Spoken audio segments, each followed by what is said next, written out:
Hi, my name is Trainmaster04, and today I'll be taking a look at the brand new Lionel 3-rail O-scale Union Pacific powered by our people locomotive.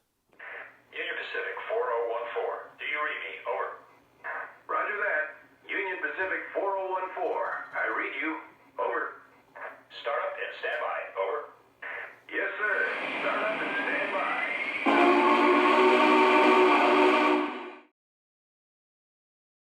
To start off, let me give a brief history about this type of locomotive, as well as why it was painted in this paint scheme, and then later I'll get into the model itself, as in the details in how you can operate this locomotive and so forth.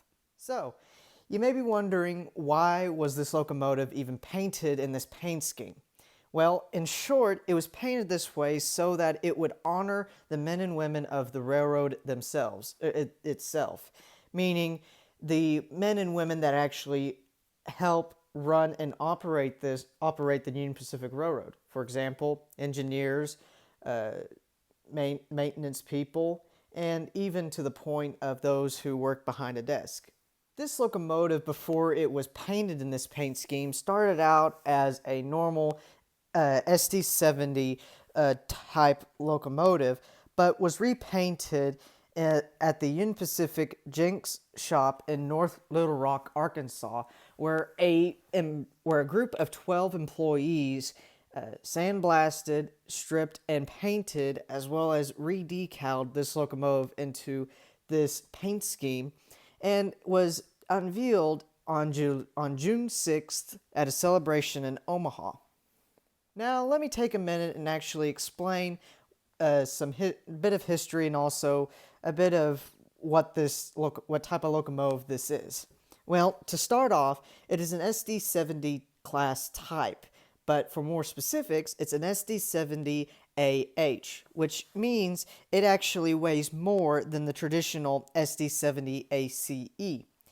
So this is due to a wheel slippage problem with the trucks or the wheels on the track. So in order to combat with that, UP had their locomotives have a little bit more weight on them, and so forth. The SD70AH was born. Now, the SD70 class was first introduced in 2004 and are still being used, modified, and produced still today. Now let's take a closer look of the model itself, and also let me explain some of the details that this locomotive can offer. This model was recently issued in the 2019 Volume 2 catalog from Lionel Trains, but a photo of it was not able to make it into the catalog due to time restrictions of the date when the catalog was going to be put out. But Lionel did put a little tag on the SD70 page that states that they were going to make this locomotive, and we're going to update photos of the production of this locomotive as time went on their webpage. This locomotive measures a total length of 19 inches, and because of that short size, it is able to accommodate a minimum curve of 0.36. Now, this locomotive, it being a modern legacy locomotive, it can accommodate legacy rail sounds, legacy control system, legacy smoke output, and also, since it's a modern locomotive, it also has Bluetooth control on board. So now you may be asking, how can I control this? Well, you can first control it with your cab to legacy control system, the Bluetooth system, a cab 1 control system, which is TMCC, or you can run it conventionally with a transformer and some track. Now that I've given you a brief history on this locomotive, as well as a bit of a brief intro to what this locomotive can offer and how you can run it, let's now take a closer look at the separately applied and molded in details on this locomotive. Looking at the front of the locomotive as well as the pilot, we are first greeted with a operating electrocoupler, one of two. Behind the electrocoupler, we have a separately applied plow.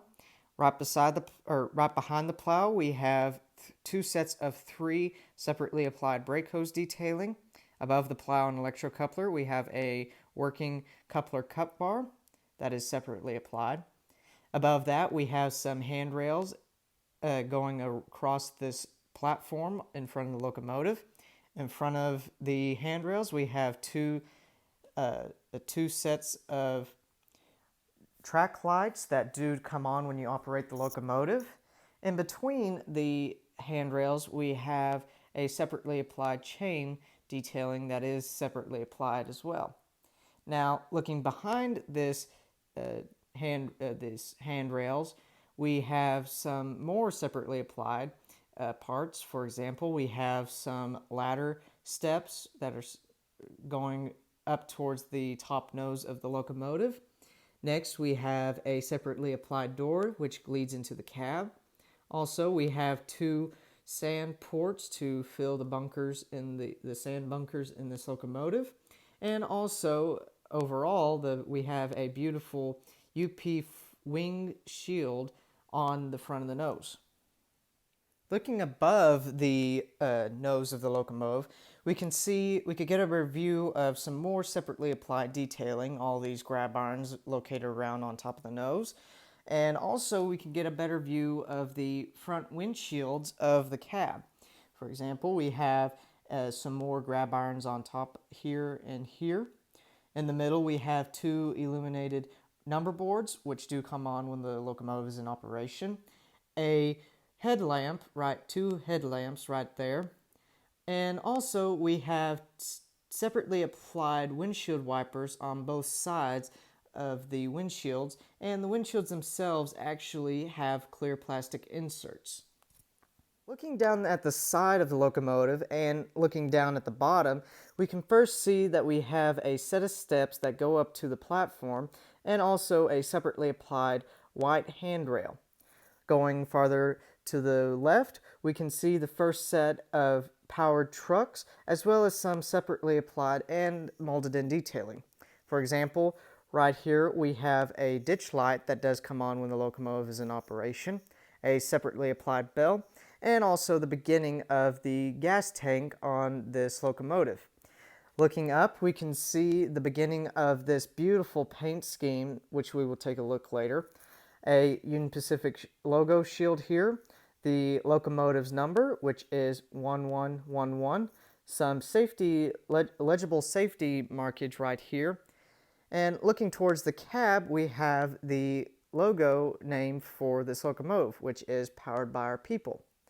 Above that, we have one side of the cab, which has plastic inserts for the windows, and these 2 plastic inserts right here actually move so you can open or close them, as well as this piece right here. It can be swung out, or it can be, let me use the toothpick, there it goes, or swung back in. Also inside the cab, you have an illuminated cab light when the locomotive is standing still and under power. Inside, you also have 2 hand-painted crew figures. Above the cab window, we have a separately applied metal sun visor, which we will take a better look at when I show you the top of the locomotive. Moving on down, we can get a better look at one side of the mural on this locomotive. Starting at the bottom, we can see we can get a better look at the gas tank with all of the separately applied and hand-painted details on it. At the end, we have the other set of powered trucks, which again we'll take a better look at. Above here, we have a walk deck that runs along the length of the locomotive, as well as separately applied handrails. On the locomotive itself, we have obviously the beautiful paint scheme, but also we have some separately applied and molded in detailing. For example, we have this little vent, which is separately applied, hooks all around the locomotive that are molded in detailing, and also we have some molded in detailing of access doors to the engine. Getting a better view towards the rear of the locomotive, we can get a better view of the rear power truck, again with separately applied and molded in detailing. Above that, we have a separately applied brake wheel detail. And also above that we have a radiator piece that actually does come off to actually access the run program switch, smoke on and off switch, and the Bluetooth on and off switch. Looking back down, we can see some more steps that leads to a platform on the rear end of the locomotive, as well as some handrails that a person could use going up on those steps. On the back of the locomotive, we again can see a whole bunch of separately applied and molded in detailing. For example, we have some separately applied ladder stanchions coming out from the body of the locomotive. We have a separately applied grab iron right here, as well as some beautiful paint work on the back of the locomotive. Looking at the back, looking a little bit deeper at the back, we can see that we have a reverse light, which turns on when you put the locomotive in reverse. Underneath that, we have a little symbol in a circle, and it is legible on the top part, in which it says "Courage to Care," and in the middle it has two lines, and in the middle it has a spike. Now, I am not able to read the bottom portion of the symbol due to there actually being grates behind that paintwork.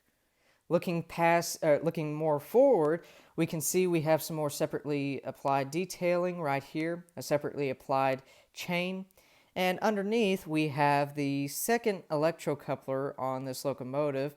Above that we have another separately applied coupler cup bar, and also another two set of three brake hose detailing. Looking on the fireman's side of this locomotive, most of the detail is more or less the same. We again have this handrail that goes along the locomotive, some more step stanchions that lead up to the top of the locomotive itself, and also we have another depiction of the mural on this locomotive. Looking on top of the locomotive, we can see that starting on the cab, we can see the beginning of molded in and some more molded in and separately applied detailing, as well as the beginning of the yellow, red, and black stripe that runs along the length of this locomotive. Past that, we can see some more molded in detailing, as well as the slogan "Powered by Our People" stamped on top of the locomotive. Past that, we have the smoke exhaust stack right here. And to load smoke fluid into this locomotive, you just pour it directly down it. Past that, we have a separately applied and red painted horn. And also past that, we have the radiator unit, which does come off to access the needed switches to operate this locomotive. On top of it, we have some radiator vents, and inside it has separately applied metal fan blades inside, as well as this little exhaust port right here. Now that I've shown you all of the molded in and separately applied parts to this locomotive, let's now start up the locomotive and have some fun by running it around the layout. This is the dispatcher. Do you copy? I copy that. Over. Please start up and stand by. Over. Yes, sir. We'll fire her up. Out.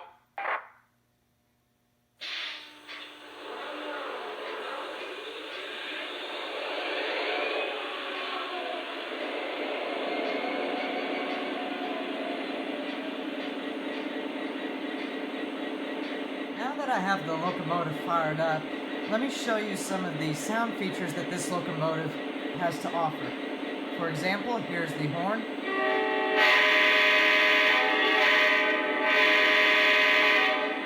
Here's the bell.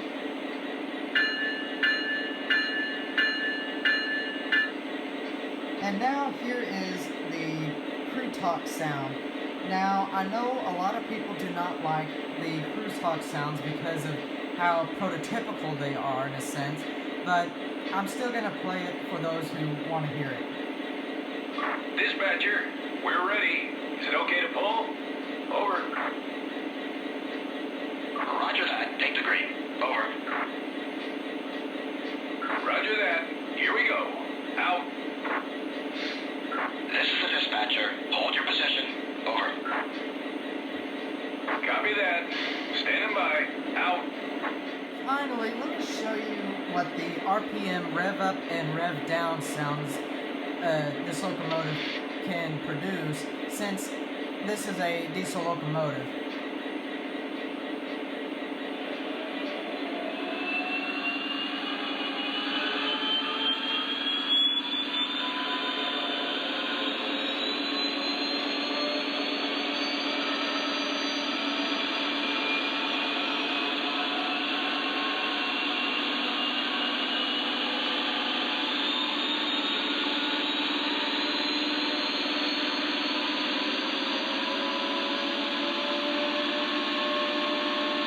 The engine is now producing the sound of the engine being at max revs per revolution.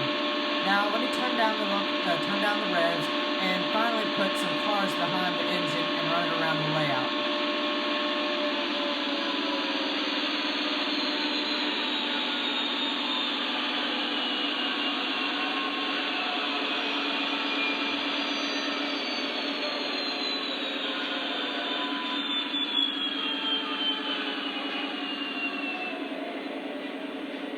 Now, before I get this locomotive rolling, I just want to state that in my collection, I currently do not have a large quantity of modern era cars, but instead a large quantity of steam era cars. So today, I do have 2 modern era cars, but today I'll also have 4 other cars that are relevantly in the steam transition to diesel era. So please do not count me off on that. Now, pulling these cars, this locomotive is able to do it by having a single flywheel motor per truck. So in total, this locomotive has 2 motors. But enough me talking, let's have some fun by running this locomotive around the layout.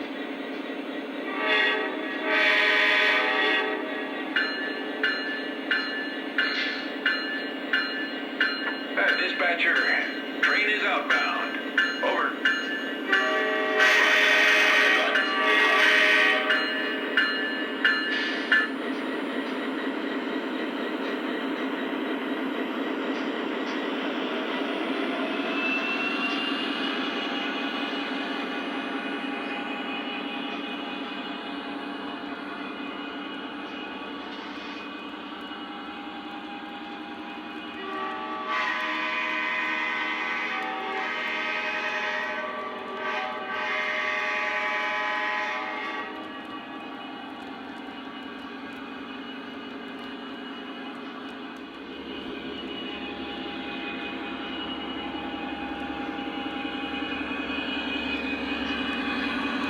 Tower, are we still clear all the way?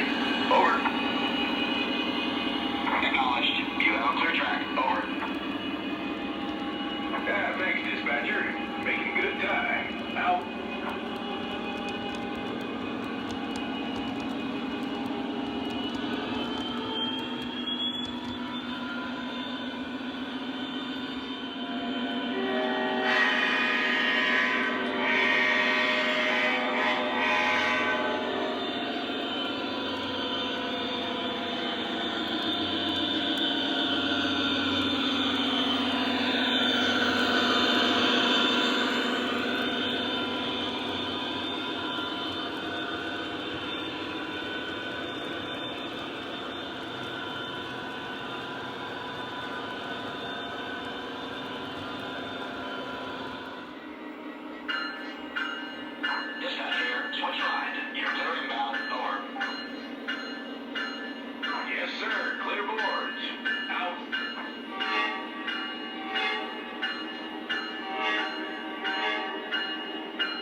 Well, it's about time for me to go, but before I end this video, let me answer the questions on what is the MSRP price on this locomotive, and also what is my personal opinion about this locomotive.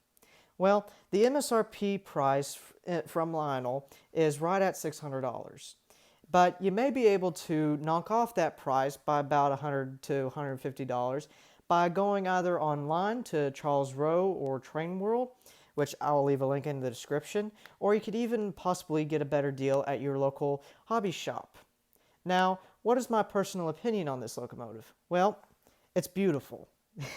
It's just a beautiful locomotive in every shape or form. It's very well done, and to me, I feel like UP in truth actually did a good job depicting the story of the men and women behind the force of building America. And also, I feel like that Lionel did a great job of recreating that in this model. The paint scheme's very clean, crisp, and looking at it from real photos of the real UP1111, it really looks very clean and it looks very well done. Now, before you go, please press the subscribe button, and if you enjoyed this video, please press the like button and leave a comment on how you like, if you like this video, or if you would like to see something else besides product reviews, and also what kind of products you would like to see. Well, my name is Trainmaster04. I hope you enjoyed this video, and I'll see you next time.